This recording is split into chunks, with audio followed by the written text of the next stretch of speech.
የጌታችን ጎን ሲወጋ እኛ ኦርቶዶክሳውያን የገነት በር እንደተከፈተልን እናውቃለን ይላል ቅዱስ ኤፍሬም። አዎ በጌታችን ጎን መወጋት በኩል ገነትን አግኝተናታል። የምንጠመቅበትን ጥምቀትን የምንጠጣውን ደም አግኝተናል። ለዚህ እኮ ነው የመስቀልም የእመቤታችንም ጠላትም የሆነው ለምን ይመስላችኋል? ይህ ዓለም ምልክቶቹ ናቸው።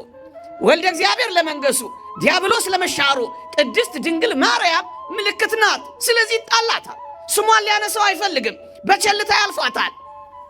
የመስቀል ማማተብ ለሰይጣን ይመራል ብሎ የተናገረው ለዚህ ነው ለጣቶቻችን ሰልፍ አስተምሮ ስናማትብ እንኳን ዲያብሎስ የሚያፍረው። እግዚአብሔርን ላለማወቅ በወደድክ መጠን የሚርቁ አሉ ብዙዎች። አንዳንዶች አባቴ የሞተበትን መስቀል እንዴት ትስማለህ? እንዲያ የሚል ሐሳብ አላቸው። የሞተው የተገደለው ከመንገድ ተጠርቆ የተባረረው በመስቀል የተዋረደው ያፈረው የተሸማቀቀው የተጎሳቆለው የተመረረው ዲያብሎስ መሆኑን ግን አያውቁት። አንድ ብቸኛ አለች፣ እሷም ድንግል ማርያም ናት። ለሚያምፁ ልጆች ምልክት ሆና ትጠበቅ የተባለች። ዓለም ያምጻል፣ ይቺን ምልክት ግን በዝምታ ይተዋታል። ለምን? ወልደ እግዚአብሔር ነግሶባታል፣ ዲያብሎስ ተሽሮባታል። ስለዚህ እሷን ባያት ቁጥር ይበሳጫል፣ ስሟን በጠማ ቁጥር ይናደዳል። በጠራናት ቁጥር ዝም እንድንል አፋችን እንድንዘጋ ይፈልጋል። ወንጀለኞች የሞቱበትን የተቀጡበትን ደማቸው የፈሰሰበትን ቦታ ስናይ ዝግንንና ስቅጥጥ እንደሚለን ዲያብሎስም የተቀጣበትን መስቀል ሲያይ በጣም ይዘገንነዋል ይላል። በስመ አብ ወወልድ ወመንፈስ ቅዱስ አሃዱ አምላክ አሜን። እግዚአብሔር ስም እንደምን አመሻችሁ፣ እንደምን ሰነበታችሁ? አሜን። በምህረቱ የጎበኘን እንደ በደላችን ያልከፈለን እንደ ኃጢአታችንም ያልተቆጣጠረን የአባቶቻችን አምላክ የእኛም አምላክ ልዑል እግዚአብሔር ዘላለማዊ ስሙ የተመሰገነ ይሁን። እንኳን ለሰንበት ትምህርት ቤታችን የምስረታ በዓል አደረሰን አደረሳችሁ።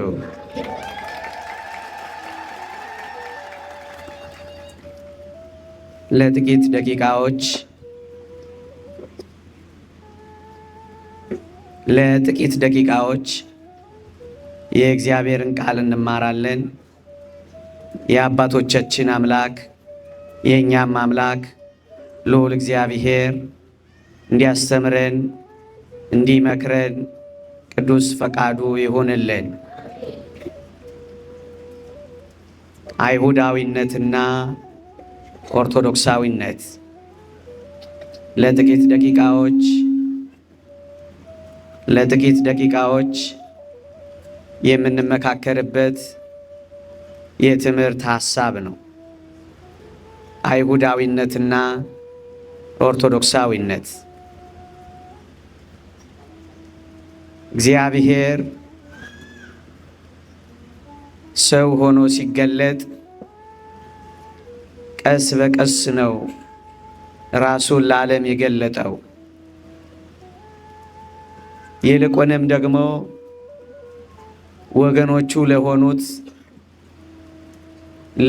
ለሆኑት አይሁድ ራሱን በሚገባ መጠን ቀስ በቀስ ቢገልጽም አይሁድ ግን እንደምታውቁት በፍጹም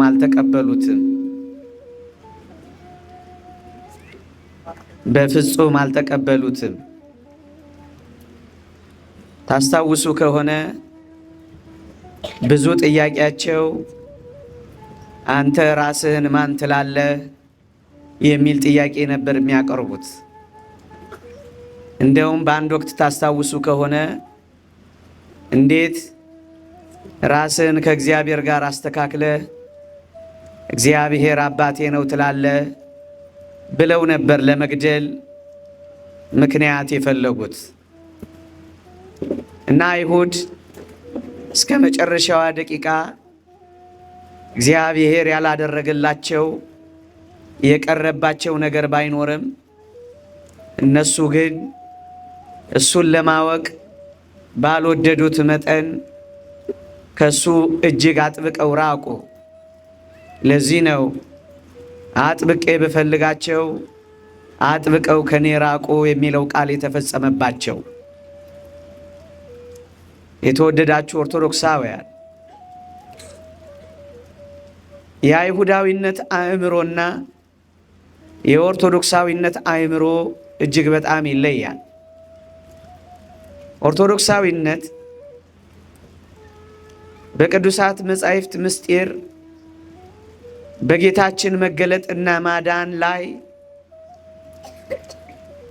ከአይሁዳዊነት በተለየ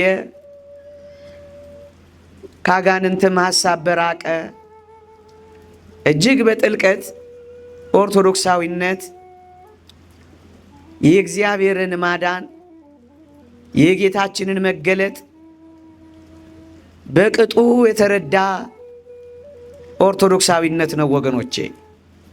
አይሁድ ታስታውሱ ከሆነ ክርስቶስን ሙሴ ወይም ኤልያስ እንዲሆንላቸው ፈልገው ነበር። ታስታውሱ ከሆነ ሰዎች የሰው ልጅ ማን ይሉታል ብሎ በተጠየቀ ጊዜ አንዳንዶቹ ኤልያስ፣ አንዳንዶቹ ከነቢያት አንዱ ይልቁንም ሙሴ እያሉ ነበር መጥራት የሚቀናቸው። የተወደዳችሁ ክርስቲያኖች መሲሁን ሳይሆን እነሱ በዋናነት ቁም ነገር የሰጡት ከነቢያት አንዱ እንደሆነ አድርገው ነበር የተረዱት። ለዚህ ነው ጌታችን ከፍ ወዳለ ተራራ ወደ ደብረ ታቦር ይዟቸው መውጣት ያስፈለገው ማንነቱን ሊገልጥላቸው። ወገኖቼ አባቶቻችን እንደሚሉት በዚያች በደብረ ታቦር ነቢያት አይተው የማያውቁትን ሰውነቱን ሙሴና ኤልያስ አዩት። አምላክነቱን አይተው የማያውቁት ሐዋርያት ደግሞ በዛች በደብረ ታቦር አምላክነቱን ተረዱት። ኦርቶዶክሳዊነት እንዲህ ባለ ከፍታና ልዕልና ሰውነትን ከአምላክነት ጋር አዋህዳ የምትረዳ ፍጽምትና ርትዕት የሆነች ሃይማኖት ናት ኦርቶዶክሳዊነት። በሙሴና በክርስቶስ መካከል ሙሴና ክርስቶስን በባላንጣነት የምታታግል ሃይማኖት አይደለችም።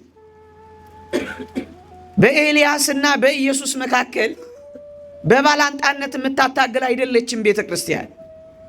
አንዳንዶች እንደዚህ ለመረዳት ይፈልጋሉ።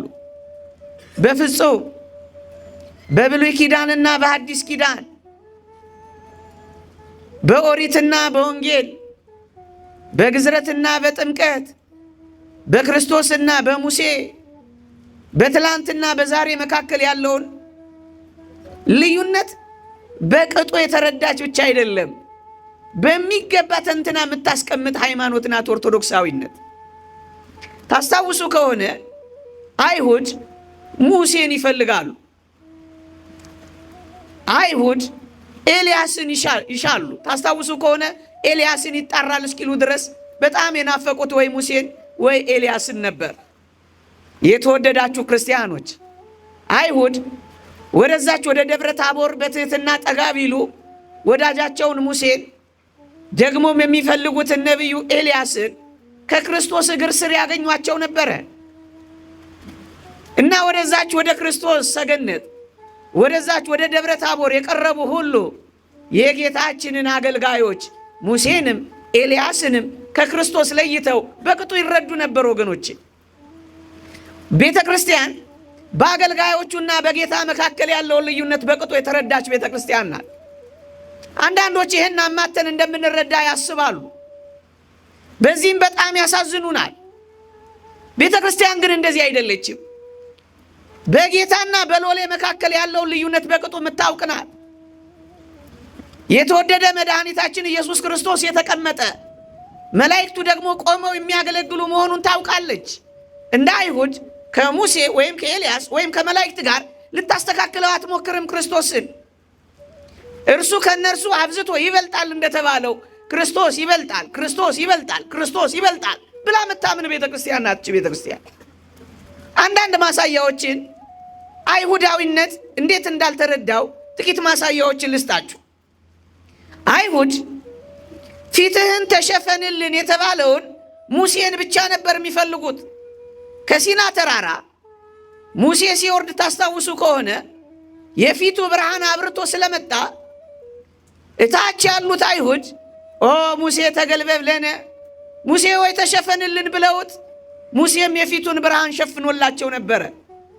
አይሁዳውያን ፊቱን በጨርቅ የሸፈነውን በዚህም ብርሃኑን የሰወረውን ሙሴን ብቻ ይፈልጉ ነበር። ወገኖቼ ኦርቶዶክሳዊነትስ በዚህ ምን ይረዳል ካላችሁኝ፣ ጨርቁን ጭምር ብቻ አይደለም፣ ፊቱም ጭምር ያንጸባረቀውን ብቻ አይደለም፣ የለበሰው ልብሱ እንኳን ሳይቀር ያንጸባረቀውን ክርስቶስን በቅጥነተ ሕሊና የሚበልጥ እንደሆነ ታውቃለች።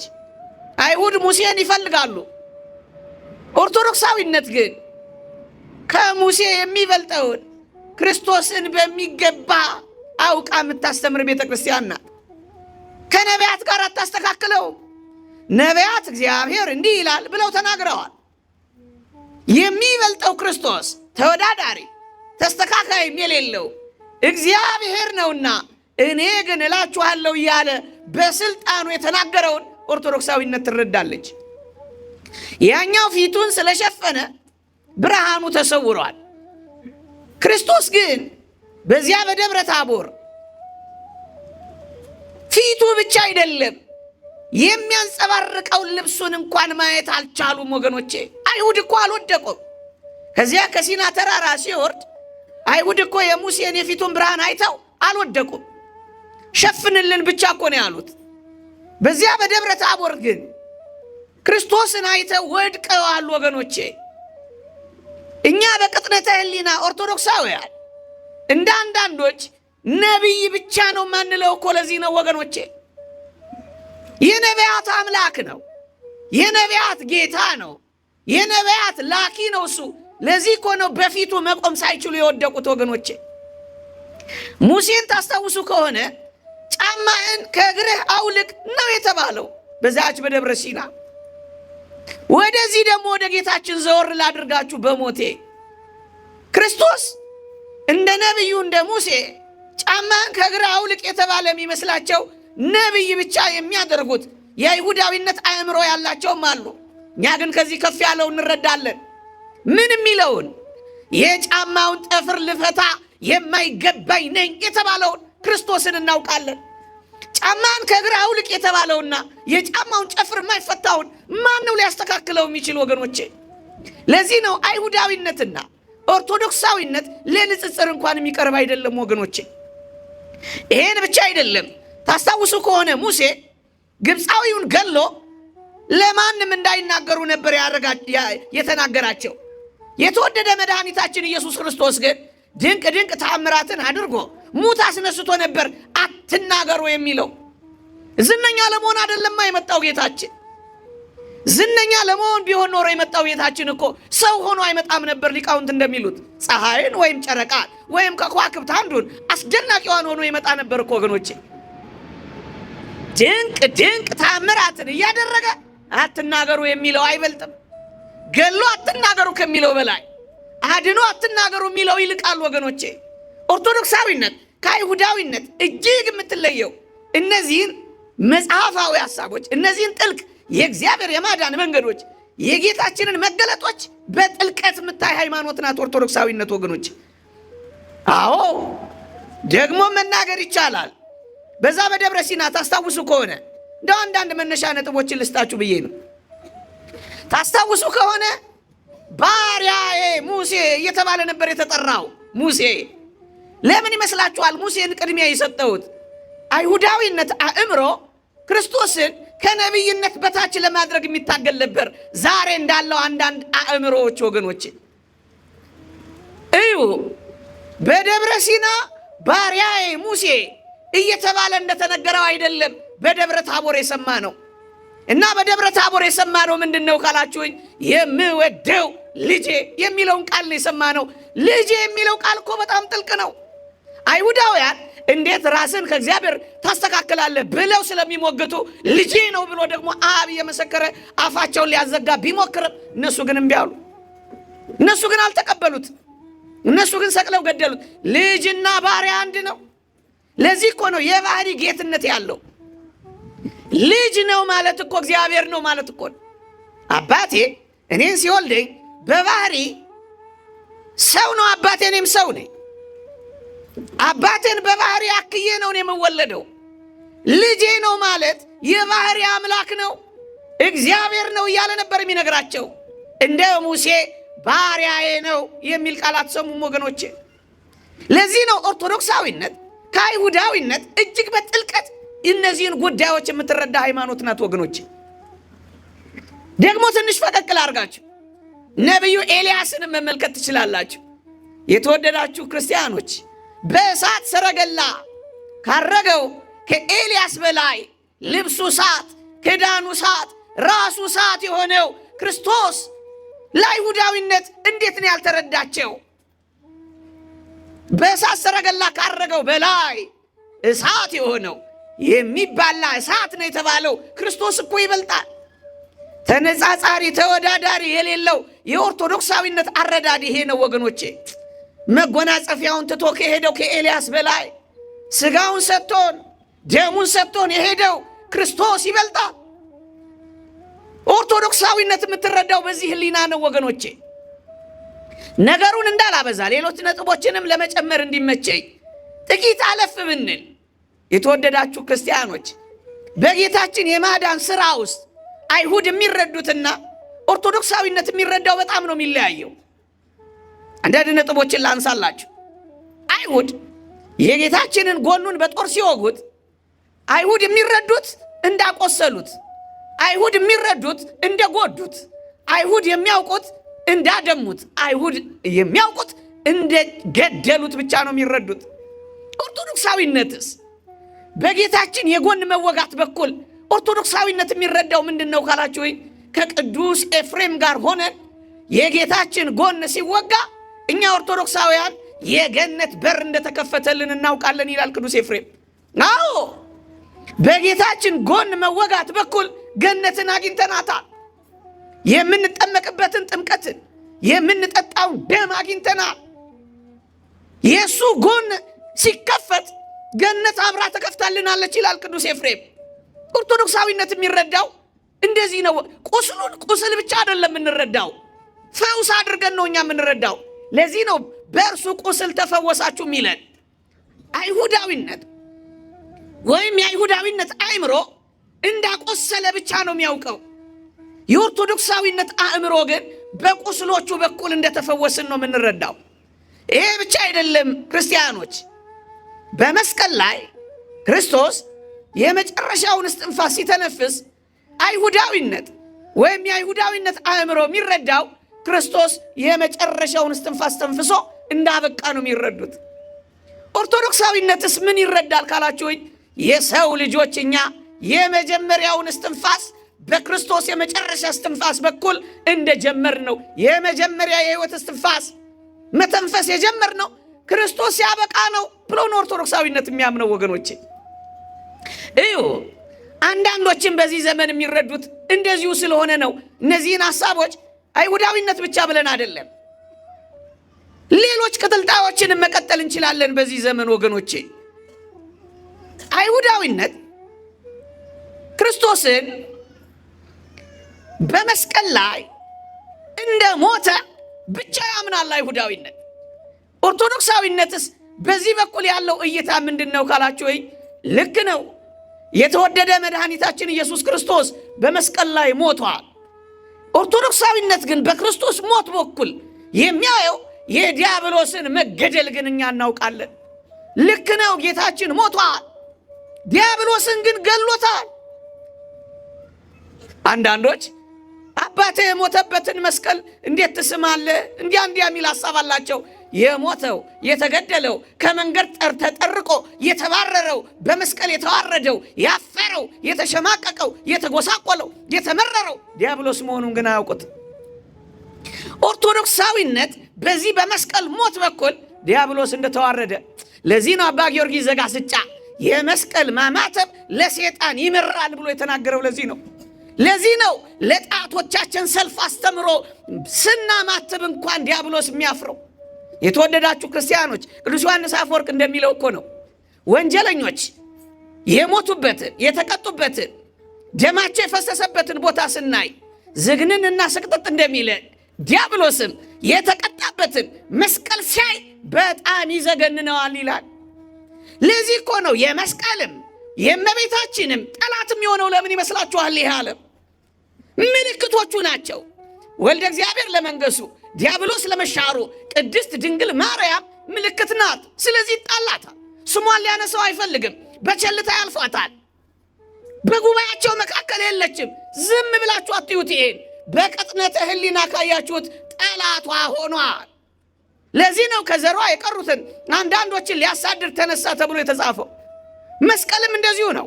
ስለ እመቤታችን የተጻፈው ስለ አሮን በትር የተጻፈውን እዛ ኦሪት ዘኍልቍ ላይ ተመልከቱ። ለሚያምፁብኝ ልጆች ምልክት ሆና ትጠበቅ የተባለው ይሄ እኮ ነው። ያቺ አሮን በትር ለሚያምፁ ልጆች ምልክት የሆነችው ለምን ትመስላችኋለች? ሳትተከል የለመለመች ያለ ዘር የበቀለች ያቺ የአሮን በትር ዝም ብላ የአሮን በትር ብቻ እኮ አልነበረችም። ወንድ ዘር ያላረፈባት አንድ ብቸኛ አለች። እሷም ድንግል ማርያም ናት። ለሚያምፁ ልጆች ምልክት ሆና ትጠበቅ የተባለች። ዓለም ያምፃል። ይቺን ምልክት ግን በዝምታ ይተዋታል። ለምን? ወልደ እግዚአብሔር ነግሶባታል። ዲያብሎስ ተሽሮባታል። ስለዚህ እሷን ባያት ቁጥር ይበሳጫል። ስሟን በጠማ ቁጥር ይናደዳል። በጠራናት ቁጥር ዝም እንድንል አፋችን እንድንዘጋ ይፈልጋል። መስቀሉንም ልክ እንደዚሁ ነው። ሲያየው ይመረዋል። ምክንያቱም ቅድም እንዳልኳችሁ ዮሐንስ አፈወርቅ እንዳለው አያችሁ፣ ኦርቶዶክሳዊነት በዚህ ውስጥ የሚያየው እይታ እጅግ በጣም የተለየ ነው ወገኖቼ። አይሁድ የክርስቶስን እጆች እንደቸነከሩ እንዳሰሩ የፊጥኝ እንደጠነፈጉ ደግሞም እንዳንበረከኩት ብቻ ያውቃሉ። ኦርቶዶክሳዊነት በዚህ ውስጥ ምን ይረዳል ካላችሁ፣ የተወደዳችሁ ክርስቲያኖች፣ ክርስቶስ ሲታሰር እኛ እንደተፈታን እናውቃለን። ክርስቶስ ሲያዝ እኛ ነፃ እንደወጣን እናውቃለን። ክርስቶስ ሲንበረከክ እኛ እንደቆምን እናውቃለን። ክርስቶስ ዝም ሲል እኛ መናገር እንደጀመርን እንረዳለን። ኦርቶዶክሳዊነት እንደዚህ ነው የሚናገረው። ኦርቶዶክሳዊነት ምናልባት እስከ ዛሬ አልገባንም ወገኖች፣ ደግሞም ወደፊትም አይገባንም። ጥልቀቱ፣ ምጥቀቱ፣ ርቀቱ ለመታወቅ የሚያልፍ ነው ይሄ። ለዚህ ነው አንድ ሊቅ እንደተናገረው ኃያል ሆኖ ገባ በእመቤታችን ማኅፀን፣ ደካማ ሆኖ ወጣ። ተናጋሪ ሆኖ ገባ፣ ዝምተኛ ሆኖ ወጣ። ባለጸጋ ሆኖ ገባ፣ ደሃ ሆኖ ወጣ። በጥልቀት ነው። እመኑኝ ኦርቶዶክሳውያን፣ እንደ ኦርቶዶክሳዊት ቤተ ክርስቲያን ክርስቶስን የሚገልጠው ክርስቶስን የሚያውቀው በክርስቶስ የሚኖር የትም አታገኙ፣ የትም አታገኙ፣ የትም አታገኙ። እንዴ እውነትን እንነጋገር ከተባለ በዚህ ዘመንም አንዳንዶች እንደሚሉት መጽሐፍ ቅዱስ ላይ ክርስቶስ ፈራ፣ ክርስቶስ አዘነ፣ ክርስቶስ ተከዘ የሚሉ ቃላቶች ታገኛላችሁ። ይሄን ያዩ አይሁዳውያን፣ ይሄን ያዩ ደግሞ በዚህ ዘመን ያሉ አንዳንዶች የማልጠቅሳቸው መጥቀስ የማያስፈልግ እናንተ እኮ የሚፈራ ነው የምታመልኩት፣ እናንተ እኮ የሚያዝን ነው የምታመልኩት፣ እናንተ እኮ የሚደነግጥ ነው የምታመልኩት ይሉናል። በክርስቶስ መፍራት፣ በክርስቶስ መደንገጥ፣ በክርስቶስ መተከዝ ውስጥ ያለው እውነት ኦርቶዶክሳዊነት ብቻ ታውቃለች። ለምን መሰላችሁ? ክርስቶስ ባይፈራ የኛ ፍርሃት አይወገድማ። ክርስቶስ ባይደነግጥ የኛ የዘላለም ድንጋጤ አይርቅማ። ክርስቶስ ባያዝን ባይተክዝ የኛ ትካዜ አይጠፋማ። አንድ ሁለተኛውስ ክርስቶስ የሥጋ ሕማማችንን ብቻ ለመካስ አልመጣም። የሥጋ ሕማማችን መቁሰል፣ መራብ፣ መጠማት፣ መድከም፣ መታመም፣ መቸንከር እነዚሁን የሥጋ ሕማማት ሁሉ ተቀበለልን። መልካም። የነፍስ ሕማማችን ካሳ አልተካስንም እንዳንል የነፍስ ሕማም የሆነውን መፍራት፣ የነፍስ ሕማም የሆነውን መደንገጥ፣ የነፍስ ሕማም የሆነውን መተከዝ፣ የነፍስ ሕማም የሆነውን ማዘን እንደ ካሰልን እናውቃለን። አንዳንዶች ስለፈራ አምላክ አይደለም ብለው ያስባሉ። እኛስ እንደውም ስለፈራ የባሕርይ አምላክ መሆኑን ካሳም ሊክስልን የነፍሳችን ካሳ እንደተካሰልን እንረዳለን። ጎበዝ ኦርቶዶክሳዊነት እንዲህ ባለ ቅጥነተ ሕሊና ነው የሚያስበው። የነፍሳችንን ካሳ እንደካሰልን ምእመናን። እንደውም አንድ ሊቅ እንዳለው እኮ ነው አርዮስ በቤተ መቅደስ የካደውን ይላል 100 አለቃ መስቀል ላይ ያወቀው ነው እኮ የሚለው። መስቀል ላይ ሆና ታውቀዋለች ስልህ መስቀል ላይ ሆና ታውቀዋለች። ለምን ይመስልሃል? ያ ፈያታዊ ዘየማን መስቀል ላይ ታስታውሱ ከሆነ ጌታ አባቴ ሆይ የሚያደርጉትን አያውቁምና ይቅር በላቸው ብሎ ጸለየ። ክርስቶስ መስቀል ላይ በቀኝ የተሰቀለው ወንበዴ ግን ታስታውሱ ከሆነ ሲለምን ስላየው በል ኢየሱስ በነካ እጅህ ለእኔም ለምንልኝ አላለው። በነካ እጅህ ለእኔም አሳስብልኝ አላለው። ለምን? ምን አለው ካላችሁ ወይ በመንግስት በመጣ ጊዜ ምን በለኝ አስበኝ። ይሄ ምንድን ነው የሚያሳየው? አየህ በመስቀል ላይ እንኳን ክርስቶስን የምንረዳበት አረዳድ ይለያያል። ማለት ሲለምን ስናየው ለማኝ ማንለው ለዚህ ነው እኛ። ሲጸልይ ስናየው ጸሎተኛ ማንለው ለዚህ ነው እኛ። ሲራብ ስናየው ረሃብተኛ ማንለው ለዚህ ነው እኛ። የምልጃን ስራ ሲሰራ አማላጅ ማንለው ለዚህ ነው እኛ። ለዚህ እኮ ነው ጌታችን በዛ በዮሐንስ ወንጌል ምዕራፍ 17 ከቁጥር 3 እስከ 5 ላይ እውነተኛ አምላክ ብቻ የሆንክ አንተን የላከውን ኢየሱስን ያውቁ ዘንድ ይህች የዘላለም ሕይወት ናት ካለ በኋላ አባቴ ሆይ የሰጠኝን ሥራ ፈጽሜ በምድር አከበርኩ፣ አንተም በራስህ ዘንድ ጥንት በነበረኝ ክብር አክብረኝ ብሎ ጸለየ። ሊቀ ካህናት እንደመሆኑ የጸለያ ጸሎት ይላል ቀለምንጦስ ዘእስክንድርያ። ቺን ጸሎት ምን ማለቱ መሰላችሁ? እኔ በሥራ በተግባር በምድር ላይ አንተን ገልጬሃለሁ፣ አንተን አሳውቄሃለሁ። በታምራት በሥራ ሁሉ ለሕዝብ ገልጫለሁ፣ አልተቀበሉህም እንጂ እኔን ደግሞ የሰጠኝን ሥራ ፈጽሜ ውረድ፣ ተወለድ፣ ሙት፣ ተሰቀል የሚለውን ሥራ ፈጽሜያለሁ። ከፈጸምኩ በኋላ አንተ በራስህ ዘንድ ጥንት በነበረኝ ክብርህ አክብረኝ፣ ግለጠኝ። ስለምን ሲያዩኝ ለማኝ እንዳይሉኝ ግለጠኝ፣ ስሞት ሲያዩኝ እንዳይሉኝ ግለጠኝ። ይሄን የሚረዳው ኦርቶዶክሳዊ አእምሮ ሲኖርህ ነው ጎበዝ። በጣም ይለያል። አንተ ያገለካችሁ ለምሳሌ አንድ መንጃ ፈቃድ ያለው ግን መኪና ሾፍሮ የማያውቅ ሰው አለ። እየሰማችሁኝ ነው? ሾፍሮ አቅም መንጃ ፈቃድ አለው። አንድ ቀን ከዚህ ከጓሮ ከዚህ ከቤተልሔሙ አካባቢ እስከዚህ በር ድረስ እስኪል እንዳት ብሎ ነዳ። እየሰማችሁኝ ነው? ነርቷል አልነዳም? ነዳ። ሹፌር ነው ሹፌር አይደለም? ምን አይሰማኝም ነው አይደለም? ነው አይደለም? አንድ ጊዜ ነው የነዳው እና ሹፌር ነው። ቆይ ይሄ በደንብ ልትገልጹልኝ አልቻላችሁም። በአንድ ሌላ ምሳሌ መጠጥ ጠጥቶ ማያውቅ ሰው አለ። ይሄ ምሳሌ ጥሩ አይደለም አይደል? ምንም መጠጥ ጠጥቶ ማያውቅ ሰው አለ። ምንም ጠጥቶ አያውቅ። አንድ ቀን ግን 2 ቢራ ጠጣ። ይሄ ሰውዬ ጠጥቷል አልጠጣም? ጠጪ ነው ጠጪ አይደለም? ምን አይ ታውቃላችሁ። ይሄ ተቀና ድምፃችሁን ጮክ ያደረጋችሁ ተግባባል። አያችሁ ሲለምን ስላየ ነው ለማይ። ጸሎት ልመናና ምልጃን ሲሰራ ስላየ ነው አማራጅ ማንለው እኮ ለዚህ ነው አንድ ጊዜ በሰራው ስራ የዘላለማዊ ስራ አድርገን ማንጠራው። ኦርቶዶክሳዊነት የሚረዳበት ህሊና የተለየ ነው ያልኳችሁ ለዚህ ነው። በጣም የተለየ ነው። አባቶቻችን እኮ የሚሉት ለዚህ ነው ሩቅ አንተም ሩቃን በስዋሬ ከራቁት አንተ በጣም በመሰወር የራክነ ይላሉ አባቶቻችን። ወታለጽ ቆሙ ለሩቃን በምህረትከ በምህረት ደግሞ የራቁትን ታቀርባለህ ይላል። እግዚአብሔርን ላለማወቅ በወደድክ መጠን የሚርቁ አሉ ብዙዎች። እኛ በቅጥነተ ህሊና አዘነ፣ ደነገጠ፣ ፈራ የሚሉትን ቃላት የምንረዳበት አረዳድ በጣም የተለያየ። ለዚህ ነው ጎርጎርዮስ ዘንዚናዙም እንደነዚህ ቃላት ለመነ፣ ጸለየ፣ ማለደ የሚሉት ቃላት ለፍጡራን የሚቀጸሉ ቃላት እንጂ ለፈጣሪ የሚቀጸሉ ቃላት አይደሉም።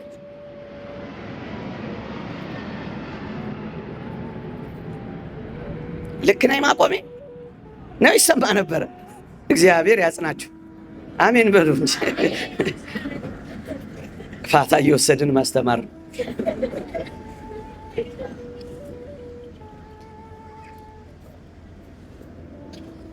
የአይሁዳዊነት አእምሮ በአንዳንዶች ዘንድ በዚህ ዘመንም ስላለ ነው እነዚህን አዋህጄ ለመናገር ጥረት የማደርገው። ኦርቶዶክሳዊነት ግን የኦርቶዶክሳዊነት አእምሮ መጽሐፍትን የሚረዳበት ሐሳቡን የሚገልጽ። ለዚህ ነው ጎርጎርዮስ ዘንዚናዙ እነዚህ ለፍጡራን ቃላት የሚቀጸሉ እንጂ ለፈጣሪ የሚነገሩ አይደሉም። ምክንያቱም አንድ ጊዜ የተሰሩ ለካሳ የተሰሩ የሆኑ ስለሆነ አንድ ጊዜ በተሰሩት ነገር ለዘላለም እንደዚህ ይሰራል ብለን ይሄን የሚረዳ ኦርቶዶክሳዊ አእምሮ ነው ወገኖች፣ ኦርቶዶክሳዊ አእምሮ ነው። ጥቂት ነጥቦችን ልጨምርላችሁ። አይሁድ እና የአይሁድ አለቆች ሊቃነ ካህናቱ ታስታውሱ ከሆነ ክርስቶስ አንድ ነገር ሲናገር ሊቀ ካህናቱ ልብሱን ቀደደው ይላል። ወገኖቼ አይሁድ ወይም ሊቀ ካህናቱ ልብሱን ሲቀድ የሚያውቀው ልብሱን ሲቀድ የሚረዳው ነገር ምን ይመስላችኋል? ወይም መግለጥ የፈለገው ነገር ምን ይመስላችኋል? በክርስቶስ ላይ እንደተቆጣ፣ በክርስቶስ ላይ እንደተበሳጨ ቁጣውን ለመግለጥ ሊቀ ካህናቱ ልብሱን ቀዶ ነበር። ወገኖቼ አይሁዳዊነት ይሄን ይረዳል፣ መቆጣቱን፣ መናደዱን። ህዝቡን ደግሞ ለማበሳጨት ሊቀ ካህናችን እኮ ልብሱን ቀደደ ብሎ አይሁዳውያን ተበሳጭተው በክርስቶስ ላይ አንዳች ነገር እንዲያደርጉ ነበር ፍላጎቱ፣ አመፅ ማነሳሳቱ ነበር።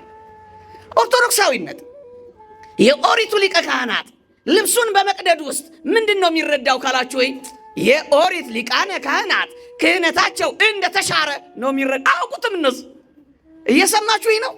እነሱ ልብስ ሲቀዱ የሚያደርጉት ነገርና ኦርቶዶክሳዊነት የሚረዳው በጣም ይለያያል። ለዚህ ነው እነሱ ሲቀዱ መቆጣታቸውን፣ እኛ ሲቀዱ ክህነታቸው መሻሯል ነው የምንረዳው። መጽሐፍ ሁለተኛውን ሊያቆም የፊተኛውን ይሽራል ያለው ቃል መፈጸሙን ነው እኛ የምንረዳው፣ እኛ የምናነበው። የተወደዳችሁ ኦርቶዶክሳውያን ደረታችንን ነፍተን አፋችንን ከፍተን በልበ ሙሉነት የምንናገረው እውነት ይሄ ነው። እንደ ኦርቶዶክሳዊነት መጻሕፍትን የሚረዳ የለም፣ እውነትን የሚገልጽ የለም። እንግዲያውስ የክርስቶስ ልብስ ያለ መቀደዷ ምክንያቷ ምንድን ነው? ታስታውሳላችሁ። በወንጌል ሊሰቅሉት ሲሉ ምንድን ነው ያሉት? ዕጣ ተጣጥለን ልብሱን እንውሰዳት እንጂ ምን አልበላት እንክፈላት እኮ ነው ያሉት። የጨርቁ አልተከፈለችም፣ አልተቀደደችም፣ አልተቆረጠችም፣ አልተሰነጠቀችም። ዕጣ ተጣጥለው ሙሉዋን የወሰዷት ለምን ይመስላችኋል? ክህነቱ የማይሻ ዘላለማዊ ካህን ስለሆነ ነው። አይሁዳውያን ግን ይሄን አያውቁትም። እየሰማችሁኝ ነው? አያውቁትም። ከከተማ አውጥተው ቆሻሻ ቦታ ሲሰቅሉት እነሱ አያውቁም።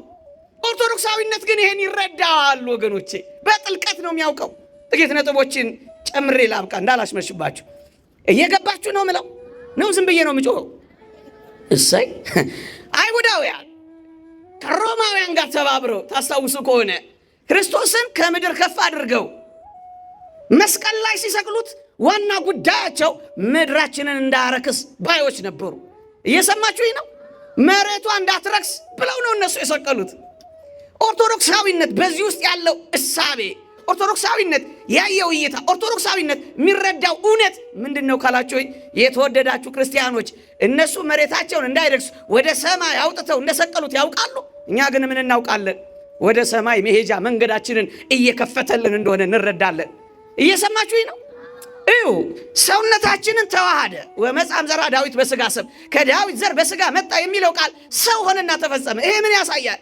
ሰውነታችን ውስጥ የገባውን ኃጢአት፣ ሰውነታችን ውስጥ የገባውን ጉስቁልና ለማጥፋት ወደ ሰውነታችን መጣ፣ ወደ ምድር መጣ። ወገኖቼ ወደ ሰማይ ከፍ ብሎ አይደለም ክርስቶስ የተወለደው፣ ምድር ላይ ነው የተወለደው። ለምን? ለምድር ሰላም ለማድረግ ነው የመጣው። እመቤታችን ቅድስት ድንግል ማርያምን ያበሰረው ምድር ላይ ነው። በሰማይ ቢሆን መታቀፉን ማን ያይ ነበር? መወለዱንስ ማን ይረዳ ነበር? መላእክትና ሰውስ እንዴት ይዘምሩ ነበር?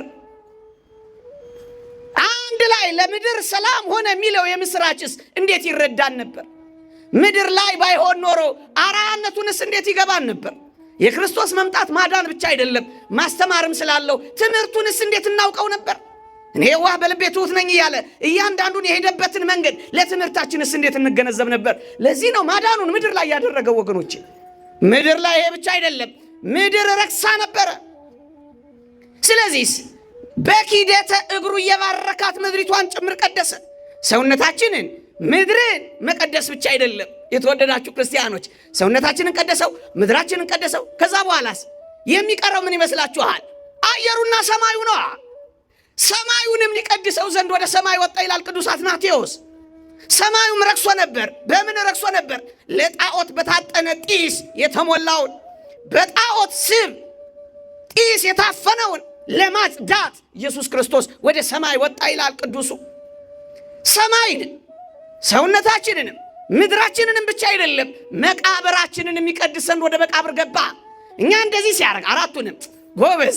ለዚህ እኮ ነው አሁን በመቃብር ቤቶች የምንኖረው። በኦሪት ቢሆን ኖሮ በመቃብር ቤት የሚኖር ምን ይሆን ነበር? የረከሰ። መቃብር ቤት የምንኖረው ውስኪ ቤት የማንኖረው ለምን ይመስላችኋል? መቃብራችንን እንኳን ሳይቀርን የቀደሰው ክርስቶስ። እንደ ትላንቱ አስከሬን የነካ እርኩስ ነው ይባላል? አጥበን ስመን ገንዘን በዝማሬ አይደለም የምንሸኘው? ቀደሰው፣ ታሪካችንን ለወጠው። አይሁዳዊነት ግን ይሄን አይረዳ። ገና አስከሬን የነካ በገና በእነሱ ዘንድ አሁን ምንድን ነው? ርኩስ ነው። ኦርቶዶክሳዊነት ልቋል። እመኑኝ፣ ከማንም ይልቅ ልቋል። ማንም በፊቱ አይቆምም። ይሄን በፉከራ የምናገረው ቤቷ ስላለሁ አይደለም። እኔ እጅግ መናኛ ነኝ፣ ማላውቅ ነኝ። አባቶቼን ግን እያየው ነው ይሄን የምነግራችሁ ወገኖቼ። ወደ ሰማይ መሄጃ መንገዳችንን ከፍ ብሎ እነሱ እንዳያረክስ እሱ እየቀደሰ እንዲህ በጣም ይለያያል። ኦርቶዶክሳዊነትና አይሁዳዊነት የሚረዳው የኦርቶዶክሳዊነትና የአይሁዳዊነት አእምሮ በጣም ይለያል። እመኑኝ፣ የሴጣንም አእምሮ ይለያል፣ የመናፍቃንም አእምሮ ይለያል፣ የአረማውያንና የአሕዛብም አእምሮ ይለያል። ወገኖቼ ለምን ወደ ሰማይ እነሱ ከፍ ያደረጉት እንዳያረክስ ነው ብያቸዋለሁ። እሱስ አንድ ሊቅ እንደተናገረው ወደ ሰማይ ወደ አባቱ እያቀረበን ነበር ይላላ። ሰማይና ምድር ተጣልቶ ነበር። እግዚአብሔር ጆሮአች እንዳይሰማ ጆሮውን ከኛ አይኖቹን ከኛ ርቀው ነበር። አሁንስ ቀኝ እጁን ዘርግቶ ግራ እጁን ዘርግቶ በመካከል ሆኖ እንደሚያስታርቅ ሰው አንድ ሽማግሌ ይላሉ ዮሐንስ አፈወርቅ፣ የተጣሉ ሰዎች ቢኖሩ ከሁለቱም ወገን ሆኖ እጆቹን ዘርግቶ እንደሚያስታርቅ ከሁለቱም ወገን ሆኖ እጆቹን ዘረጋና አስታረቀ ይላል። መካከለኛ የሚለውን ቃል ሲተረጉም ይሄ ምንድን ነው? ከእግዚአብሔር ወገን እግዚአብሔር ነው፣ ከሰው ወገን ሰው ነው። ከዚህ ወገን ብትቆጥሩ ሰው ነው፣ ከዚህ ወገን ብትቆጥሩ እግዚአብሔር ነው። ለሁለቱም እጅግ ቀረቤታ አለው። መካከል የሚባል ምን ማለት ይመስላችኋል? መካከለኛ፣ መካከል ሁሉንም አንግሎች እኩል የሚያገናኝ ማለት ነው። ክርስቶስ ማለት ይሄ ነው። ከእግዚአብሔር ወገን እግዚአብሔር ነው፣ ከሰው ወገን ሰው ነው። ስለዚህ ሁለቱንም ለማስታረቅና ለማገናኘት የተገባ ነው። መካከለኛ ማለት ይሄ ነው። ይሄ ምንድን ነው? ሰማይና ምድር የተጣላውን አንድ አደረገ፣ አስታረቀ፣ አዋሃደ። የራቁትን አቀረበ፣ የቀረበውን ሴጣን አራቀ። ራሱ እግዚአብሔር ስለሆነ ታስታውሳላችሁ። ምንድን ነው የሚለው? በራሱ ደም አነጻን አይደል የሚለው ዕብራውያን ምዕራፍ 1 ቁጥር 3። በማንጻት ከአብና ከመንፈስ ቅዱስ ጋር እኩል ስለሆነ ሌላ የሚያነጻ አይደለም ያስፈለገው፣ የራሱ ደም አነጻ። የራሱ ደም በማንጻት ከአብና ከመንፈስ ቅዱስ እኩል። ይሄ ምን ስለሆነ ነው? የባህሪ አምላክ ስለሆነ። በኦሪት የነበረችው ደም ወገኖቼ የሚያነጻው እግዚአብሔር ነው። ደሙ ይቀርባል። አንጪው ማን ነበር? እግዚአብሔር። የክርስቶስ ደምስ ራሱ ያነጻል። የኢየሱስ ክርስቶስ ደም ከኃጢአት ሁሉ በሉታ ያነጻል። አንቺ ለምን? የባህሪ አምላክ። ኦርቶዶክሳዊነት እንደዚህ ነው የሚረዳው ወገኖቼ። ሌላው እነሱ ምድሪቷን እንዳያረክሳት ከፍ አረጉት። እሱ ግን ምን እያደረገ ነበረ? በአየር ላይ ያሉ አጋንንትን እያዋረደና መንገዱን እየከፈተልን ነበር። እየሰማችሁኝ ነው? አዋረዳቸው። የእግዚአብሔር ቃል እንዲህ ይላል፣ ሰይጣን ከሰማይ እንደ መብረቅ ሲወድቅ አየው ይላል። ጣለው፣ ዝናሩን አራገፈው፣ ቀስቱንም አይወላችሁ። አንድ የቀረው መንገድ ወደ ሰማይ መሄጃ መንገዱን ነበር፣ በመጠርቆ አስወገደው፣ ገለል አደረገው። አሁን የቅዱሳን ነፍሳት፣ ንጹሐን ነፍሳት፣ ትሑታን የሆኑ ነፍሳት ሰይጣንን እየጸፉት ያልፋሉ። አባ እንጦንስ እንዳየው መጋዝ እንደ መጋዝ እንደ እየወጋ የሚያስቀር ነገር አየ። አባ እንጦንስ እየወጋ ሲያስቀር አየ። ተንበረከከ። ጌታ ሆይ ከዚህ ማን ይድናል ብሎ ጸለየ። አባ እንጦንስ ትሑታን ይድናሉ አለ። እውነትም ቅዱሳንና ንጹሐን እየጸፉት አባረሩት፣ እየመቱት አለፉት። ክርስቶስ ለእንደነዚህ አይነት ደጋግ ሰዎች ንስሐ ለገቡ፣ በትሕትና ለሚኖሩ፣ በቅድስና ለሚመላለሱ፣ እሱን መስለው ለሚኖሩ የሰማዩን መንገድ ከሰይጣን እንደ መብረቅ አስወገደላቸው። ኦርቶዶክሳዊነት የሚረዳው ይሄንን ነው ወገኖቼ። ይሄ ብቻ አይደለም። በጣም የሚደንቅ ነገር ልንገራችሁ። አይሁዳዊነት በሰይጣን አእምሮዊነት ወይም ደግሞ በዚህ ዘመንም ባለው አንዳንድ ሐሳብ ኢየሱስ ክርስቶስ ሲሞት እንደተሸነፈ ብቻ ያውቃሉ አይሁዳውያን። በቃ ሲሞት ያበቃ ነበር የመሰላቸው። ሲሞት የተሸነፈ ብቻ ነበር የመሰላቸው ወገኖቼ። ኦርቶዶክሳዊነት ይሄን እንዴት ይረዳል? ወገኖቼ ታስታውሳላችሁ፣ ተሸንፎ አቅማቶ ኃይል ጠፍቶት እንዳልሆነ የምትረዱት እኔ ነኝ ሲላቸው ወደ እኔ ነኝ የሚለው ቃል እኔና እናንተ እኔ ነኝ እንደምንለው አይነት ቃል አይደለም ይላል አንድ ሊቅ። እናስ ፈጣሪ የሆነው ያህዌ የሆነው ሁሉን ቻይ የሆነው እኔ ነኝ ሲላቸው እኮ ነው የወደቁት። ያንን የባህሪ አምላክነት እኔ ነኝ በሚለው ቃል ፊት እንዴት ይቆማሉ? ተሸንፎ አይደለም። አይሁዳውያን እንደተሸነፈ ብቻ ያውቃል። እንደውም አንድ ሊቅ ምን ብሎ ይተነትናል? ቅዱስ አትናቴዎስ ክርስቶስ ሲሞት አይሁዳዊነት ያልተረዱት እንደ ሁላችንም መናኛና ተራ ሞት የሞተ መስሏቸዋል። ግን አይደለም። ይህን የሚያመለክተን ነጥብ ምንድን ነው ይላል? እኔና እናንተ የሰው ልጆች ሁሉ ስንሞት ወገኖቼ ነፍሳችን ትወሰዳለች። እየሰማችሁኝ ነው? ጻድቁ ኢዮብ በመጽሐፉ እንደተናገረው ነፍስም ወደ ሰጠው ወደ እግዚአብሔር ሳይመለስ እንደተባለው ነፍሳችን ትወሰዳለች ከኔና ከናንተ። የክርስቶስ ነፍስ ተወስዳለች። ማኑ እንዲወስዳታል? ዲያብሎስ እቺን ነፍስ መንጠቅ ይችላል? ነፍሴን በእጅህ አደራ በሞቴ በሉት እንጂ ነፍሴን በእጅህ አደራ ሰጥቻለሁ።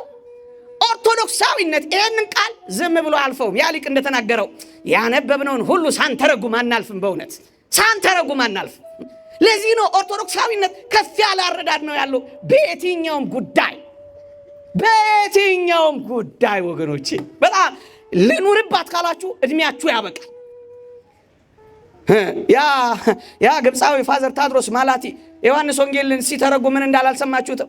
ምን አለ ልጅ ሆኜ ተርጉሜው ጀምሬው በሆን ኖሮ ይላል እድሜን ፈጅበት ነበር ይላል። እየጣፈጠው እድሜን ይኸው ክርስቲያን ከሆንክ ኦርቶዶክሳዊ ከሆንክ እድሜህን ብቻ አይደለም ሁለመናህን የምትፈጅበት እውነት፣ እውቀት፣ ህይወት እዚህ ቤት አለ። ኦርቶዶክሳዊነት እውቀት ብቻ ህይወት። ለዚህ እኮ ነው ከሌሎቹ የምንለየው ወገኖቼ። በጣም ነው የምንለየው። በጣም ህይወት ላይ ነው ይኸውላችሁ፣ ስርዓት አምልኮ ቅዳሴ ላይ ማህሌት ላይ የምናተኩረው ለምን ይመስላችኋል? ህይወት ነው። ጾም ላይ፣ ሱባኤ ላይ፣ ገዳም ላይ ህይወት ነው። ህይወት ላይ ነው የምታተኩረው። ይሄ ኦርቶዶክሳዊነት የዚህ የኦርቶዶክሳውያን የኮሌጆች፣ የዩኒቨርሲቲዎች፣ የአብነት ትምህርት ቤቶች አስኳሉ ነገር ክርስቶስን በመምሰል መኖር ነው። ወደ እሱ ተሳትፎ ሱታፌ ማደግ ነው። ህይወቱ እሱ ነው። ለዚህ ነው ማይረዱት አንዳንዶች። እኛ የምንረዳው እነሱ እንደውም አንድ ሊቅም ጨምሮ ምን ይላል? ክርስቶስ ሲሞት ይኸውላችሁ ሰው ነፍሱን ይሰጣል፣ ያዘነብላል። አዘንብሎ ነፍሱን ይሰጣል። ሁለቱ ይለያያል። ሰው የሚሞተው አሟሟትና ክርስቶስ የሞተው ይለያያል። አዘንብሎም ነፍሱን ሰጠ ይለያል። ምክንያቱም እንደኔ እያንዳንዷን በእውነት እንደው ተርክ ብትሉኝ ሌሊት ሁሉ ይፈጅ። ኦርቶዶክሳዊነት እያንዳንዷን መስመር እያንዳንዷን ቃል የሚያይበት ህይወት በጣም የተለየ ነው። ለዚህ ነው ከአይሁዳዊነት አይምሮ ከሌላው አይምሮ በጣም የተለየ ነው ወገኖች። በጣም የተለየ የመሞቻ ሰዓቱን እንኳን ያቺን ከ3 ሰዓት እስከ 6 ሰዓት ከ6 ሰዓት እስከ 9 ሰዓት ጨለማ እንኳን ሲሆን አይሁዳውያን የሚያስቡት እግዚአብሔር ከጥፋታቸው ጋር እንደተባበረ፣ እግዚአብሔር ስራቸውን ትክክል እንዳደረገ፣ በዚህም ምድሪቷን እንዳጨለማት ነው እነሱ የሚረዱት። ኦርቶዶክሳዊነትስ የሚረዳው ካላችሁኝ በጨለማ የፈጠረውን ዓለም በጨለማ ያዳነው መሆኑን እንረዳለን። እየሰማችሁኝ ነው? በጨለማ የፈጠረውን ዓለም ፈጣሪ ነውና በዛ ጨለማ ውስጥ እያዳነ መሆኑን እናምናለን። መሳሪያውን በዛ በጨለማ ውስጥ እያደረገ እንደሆነ እናውቃለን። ደግሞ ማንም ፍጥረት እንዳያዳላ ሰይጣንን እንኳን ምክንያት እንዳይሰጥ እያደረገው እንደሆነ ኦርቶዶክሳዊነት ይረዳል። ቅዱስ አትናቴዎስ በዚህ ጨለማ ያደረገው ይላል ዲያብሎስ ክርስቶስ በብርሃን ድል አድርጎት ቢሆን ኖሮ ይላል ክርስቶስ እኮ ያሸነፈኝ ይላል አለ ብርሃን ስለሆነ ነው። በእኔ ግዛት በጨለማው ቢመጣ ኖሮ አሳየው ነበር እያለ ምክንያት አግኝቶ እንዳይፎክር ክርስቶስ ዲያብሎስን ምን ላይ አሸነፈው? በራሱ ሜዳ። እናንተ ምንድን ነው የምትሉት? በጨለማ ሜዳ ገጠመው። ከዛስ አሸነፈው። ይህን ሁሉ የማዳን ጉዞ ክርስቶስ የተጓዘው ለምንድን ነው? በጣም የማዳኑ ስራ በጣም ረቂቅ ከመነገር ከመታሰብ በላይ ነው ወገኖቼ፣ ከመታሰብ በላይ ነው። ቆይ እኔ የምላችሁ እንደው ክርስቶስ ዲያብሎስን ዞር በል ወደዛ ብሎ ይሄን ሁሉ መከራ ሳይቀበል እስከ መስቀል ሞት ሳይደርስ ምድር ላይ ሳይገለጥ ማዳን ይችላል አይችልም? ይችላል አይችልም? ይችላል። ለምንድን ነው ግን ይህን ያህል የሆነው ካላችሁ፣ የተወደዳችሁ ክርስቲያኖች፣ ክርስቶስ በኃይሉ በጉልበቱ በታምራቱ በፈጣሪነቱ ብቻ ቢያሸንፈው ኖሮ የዛሬ መዝሙራችን ይቀየር ነበር። ምን ብለን? ሰይጣን ጥበበኛ፣ እግዚአብሔር ጉልበተኛ ወይም ኃይለኛ ነው አይደለም? አሁን መዝሙራችንስ እግዚአብሔር ጥበበኛ፣ እግዚአብሔርስ ኃይለኛ። አቤት! ዝማሪያችንን እንኳን ቀየረው እግዚአብሔር። ለዚህ ነው ማንም ሊራቀቅበት በማይችል ደረጃ ኦርቶዶክሳዊነት የተለየ ኖረን የማንጨርሰው። ደግሞ በዚህ ብቻ አይደለም፣ በሚመጣው ሕይወት ደግሞ የምንመሰጥበት አጠገቡ ሆነን የሚርበን እግዚአብሔር በሚገባ የምትገልጥልን ሃይማኖት ናት ኦርቶዶክሳዊነት። ከአይሁዳዊነት አእምሮ፣ ከመናፍቃን አእምሮ፣ ከአጋንንት ሐሳብ፣ ከአረማውያን ሐሳብ በጣም ጥልቅ ነው እና ቀረብ ብለን እንወቀው። ለዚህ ነው ሙሴ እኮ ጫማውን አውልቆ ነበልባል ከአመልባል አመልባል ከነበልባል ተዋህዶ ሲያይ ፍዝዝ ብሎ ጫማውን አውልቆ በትህትና ሲያያት የኖረው ለዚህ ነው። ኦርቶዶክሳዊነት ይቺ ናት። ቀረብ ብለን እንያት። ይቆየን።